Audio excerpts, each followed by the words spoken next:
11 দল থেকে 10 দলের জোটে ইসলামী বিষয়গুলো নেই তাদের লক্ষ্য বা তাদের কর্মসূচিতে। আপনাদের কর্মসূচি আসলে মানে কিভাবে আপনারা চিন্তা করছেন ইসলামকে, এবং আপনারা বলছেন যে শরিয়া আইনের ব্যাপারে আপনারা কি শরিয়া আইনটাকে কিভাবে দেখেন বাংলাদেশের প্রেক্ষাপটে? ধন্যবাদ আপনাকে। আমি আপনার প্রশ্নের উত্তর দেওয়ার আগে আমার সম্মানিত ভাইয়ের আলোচনা থেকে দুই একটা কথা বলতে চাই। তিনি একটা চমৎকার কথা বলেছেন যে এখানে কেউ কাউকে আসন ভাগ করে দেয়নি। আমি ওনার এই বক্তব্যের প্রতি সম্মান জানিয়েও দ্বিমত প্রকাশ করছি, দৃঢ়ভাবে দ্বিমত প্রকাশ করছি। কারণ হচ্ছে আমি এই বিষয়টা একদম খুব কাছ থেকে জানি, আমি এই বিষয় সম্পর্কে অবগত। দেখুন, এনসিপি যখন আসলো, এনসিপিকে যে 30টা আসন দেওয়া হলো, এটা কার সাথে আলোচনা করে দেওয়া হয়েছে? এটা আমাদের সাথে আলোচনা করা হয়নি এবং বাকিদের সাথেও আলোচনা করা হয়নি। এটা ওনারা বরাদ্দ দিয়ে দিয়েছেন এবং করার পর আমরা জানতে পেরেছি যে এনসিপি এসেছে এবং তাদেরকে এটা দেওয়া হয়েছে। এনসিপি আসে কি আপনারা অখুশি? একেবারেই না, একেবারেই না।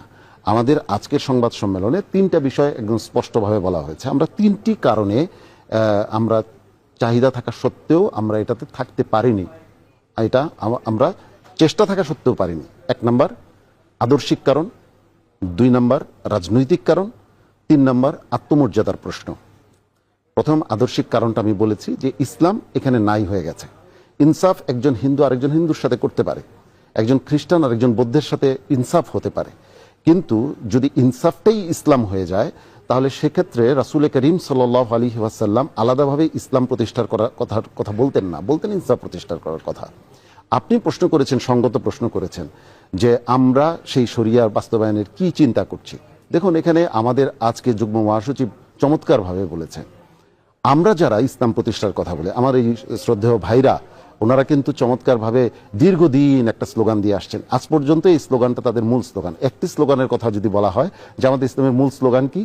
আল্লাহর আইন চাই, সৎ লোকের শাসন চাই। সৎ লোকের শাসন চাই। এখন যখন তারা ক্ষমতায় যাওয়ার উপক্রম হচ্ছে, সেই সময় আল্লাহর আইনের বিষয়টা কোনো আলোচনায় নাই এবং এটাকে সরিয়ে দেওয়া হয়েছে। এবং আমি তাদেরকে দোষারোপ করছি না, একেবারেই ভিন্নভাবে নেবেন না, এটা আমার ওপিনিয়ন আমি বলছি। এবং এই যে উনি বলেছেন এটা একটা নির্বাচনী সমঝোতা, একেবারেই না।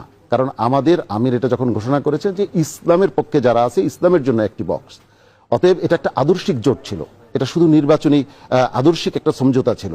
হ্যাঁ, আমাদের মধ্যে বিভিন্ন রকমের দ্বিমত থাকতে পারে, কিন্তু ইসলাম বেসিকভাবে রাষ্ট্রীয়ভাবে ইসলামী আদর্শ প্রতিষ্ঠা করার ক্ষেত্রে যেহেতু আমরা একমত, অতএব আমরা এটাকে করতে চাই। পরবর্তী সময়েও ওনারা এটাকে ডাইভার্ট করে এখানে পরিবেশ পরিস্থিতির কারণে রং অনেকেই বদলায়, মানে ক্যামোফ্লেজ করে। আমি সেই ক্যামোফ্লেজের যে যারা ক্যামোফ্লেজ করে সেই উল্লেখ করতে চাই না, এতে করে এটা অন্যদিকে চলে যেতে পারে, আমি ওটা উল্লেখ করতে চাই না। কিন্তু যারা ইসলাম প্রতিষ্ঠার কথা বলবে তারা আগেও যা বলবে পরেও তা বলবে, কথা এবং কাজে মিল থাকবে। আমরা শরিয়ার ব্যাপারে যেটা মনে করি, আমরা যারা ইসলাম প্রতিষ্ঠার কথা বলি, আমরাই যদি ইসলামকে অচল মনে করি বা ইসলামকে প্রতিষ্ঠার কথা বলতে আমাদের সংকোচ বোধ হয়, তাহলে যারা সেকুলার তারা কি বলবে? অতএব আমরা যা বলি তা বিশ্বাস করি এবং তা বাস্তবায়ন করতে চাই। এখানে আমাকে আরেকটু কথা না বললেই নয়।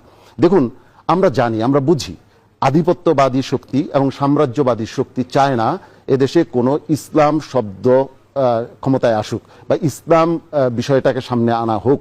এখন আধিপত্যবাদকে এবং সাম্রাজ্যবাদকে আমরা যদি ক্ষমতায় যাওয়ার আগেই নতজানু হয়ে যাই, ক্ষমতায় যাওয়ার পরে কিন্তু আমরা নিশ্চয়ই আমি ছোট করে শুনবো আপনি যে